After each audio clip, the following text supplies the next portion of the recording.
Bon les gars, j'espère que vous allez bien. On se retrouve aujourd'hui pour parler le match entre Real Sociedad et le Barça qui aura lieu demain à 21h. Du coup, c'est un match à l'extérieur. Avant que je commence les gars, à donner mon avis sur ce match, n'hésitez pas à s'abonner, à partager et à liker ma chaîne YouTube. Ça me soutient énormément.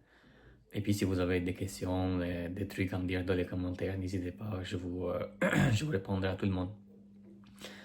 Dans le cas, on va parler un peu de ce match parce que c'est un match du coup très important, bien sûr. Euh, le Barça du coup qui doit gagner parce que Real Madrid ils sont que 4 points quand même de nous. Donc là ils sont leur match contre Levante et on verra bien comment ça va se passer leur match du coup s'ils vont gagner ou pas. S'ils vont gagner ils vont être à 3 points. Donc, enfin, en fait, c'est à un point, excusez-moi, je me suis trompé. Du coup, c'est un peu court, quoi. Ça suffit pas, en fait, 4 points. Donc, ils vont nous mettre la pression s'ils vont gagner leur match. Je pense qu'ils vont gagner quand même parce que là, ça fait 2 matchs qu'ils ont perdu. Donc, je pense pas qu'il va y avoir une troisième défaite. Ou peut-être un match nul, on sait pas, mais de toute façon, il faut gagner les matchs qu'on a parce que le Real Madrid après peuvent nous rattraper parce que, comme j'ai dit, il n'y a que 4 points d'écart et c'est pas suffisant quand même. Euh, du coup, nous, le Barça, les gars, ça fait 11 matchs qu'on est en train de gagner, les gars, depuis la défaite contre Chelsea, je crois. Depuis contre Chelsea, les gars, du coup, on est en train de gagner. Donc, c'est une, comment dire, une bonne chose pour l'équipe parce que ça les ferait du bien mentalement aussi d'un côté. Et c'est un truc aussi que ça n'a pas arrivé depuis 2015, les gars. 2015, 11 ans.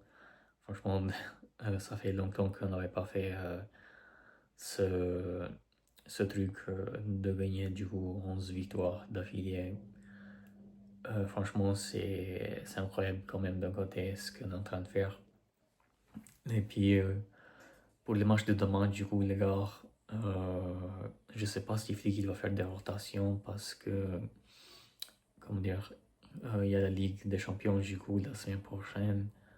J'ai oublié, on avait contre qui le match, j'ai pas vu, mais de toute façon, c'est pas une grande équipe en face, mais quand même, faut pas sous-estimer les équipes en Ligue des Champions parce que tu peux perdre, en fait, comme ça, dans le moment où tu n'entends pas, quoi.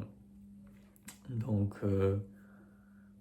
j'espère de la côté qu'il va faire des rotations quand même parce que il faut du coup les joueurs ils reposent un peu parce que là on est en train d'enchaîner du coup les matchs chaque 2-3 jours parce que dimanche par exemple on a vu les Clasico après jeudi du coup le Copa del Rey et puis là demain du coup championnat et après la semaine prochaine Ligue des Champions donc ça fait un peu trop de matchs pour les joueurs et ils sont fatigués donc si j'étais un safety, les gars, je mettrais quand même des jeunes joueurs, peut-être titulaires, et puis si jamais ça va pas, par exemple, à la mi-temps, enfin, à la première mi-temps, je mettrais du coup les joueurs titulaires à la deuxième mi-temps. J'ai vu aussi que Rafinha, les gars, je sais pas si vous avez vu, mais j'ai vu que il, euh, il n'était pas entraîné en fait avec l'équipe aujourd'hui. Il avait fait un entraînement individuel, donc on ne sait pas s'il va être prêt à 100% pour demain.